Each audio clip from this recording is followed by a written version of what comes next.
There are edible foods all around us, many of them in unexpected places. Learning about some of the wild edible foods that grow near you is a great way to supplement your grocery bill. I'm Anna the Urban Nana, and I'm going to show you some of them.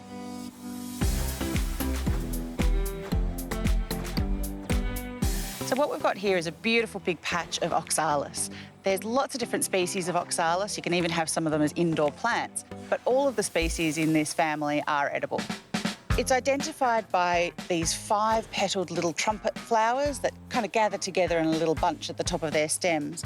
Many people confuse Oxalis with clover because the leaf is what we've come to know as the shamrock shape. But actually, Oxalis has 3 leaflets that are heart-shaped, whereas clover has 3 leaflets that are oval-shaped. You can eat the whole plant of Oxalis, but it does have some fairly high levels of oxalic acid, so that can cause problems with your kidneys if you eat too much, so keep this one as a garnish. It's got a beautiful citrusy tang to it, which goes well with sweet and savoury dishes alike. Oxalis can be found anywhere where you've got slightly damp, a little bit shaded soil. That can range from school playgrounds to back gardens, parklands and the like. Oxalis is not just an edible green and used as a garnish. You can actually use it to make fabric dye as well. To make the dye, I just pop some flowers into a jar of boiling water and give them a shake. Then leaving them overnight, the whole liquid turns yellow.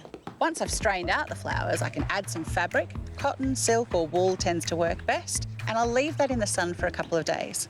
And once it's pulled out, rinsed and dried, you've got this incredible fabric that you can use for stitching produce bags or maybe even a foraging pouch. Another great wild edible flower to pick, whether it's in your garden or out in parklands, is an introduced species, English wild violet.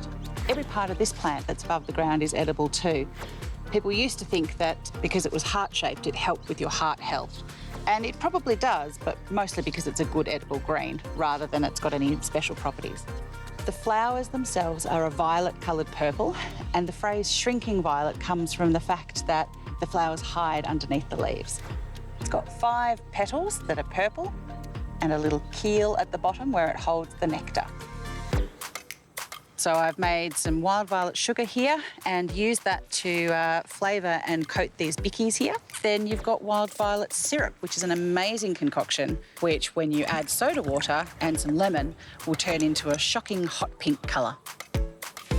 One of the great things about foraging edible flowers is that they've got so many different uses. Obviously, garnishes are a great thing to use, things like oxalis flowers, gorse, which tastes like coconut.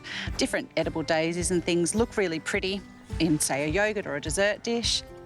Foraging for food is a great way to supplement your diet, but make sure that you only pick things that you can confidently identify, you're picking from safe areas with no contaminants, and making sure that you're being sustainable and ethical in the way that you're foraging.